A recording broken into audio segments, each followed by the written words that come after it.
Hey there, market enthusiasts. It's time for your daily market snap with me, Ryan, your AI guide.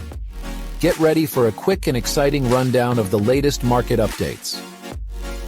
Today we'll take a closer look at the 30-day market snapshot for the City of Mississauga.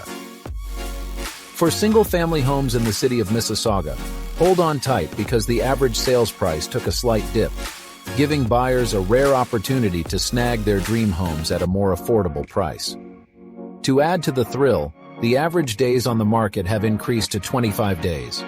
The average sale price in Mississauga is $1,340,000. Now let's turn our attention to condos.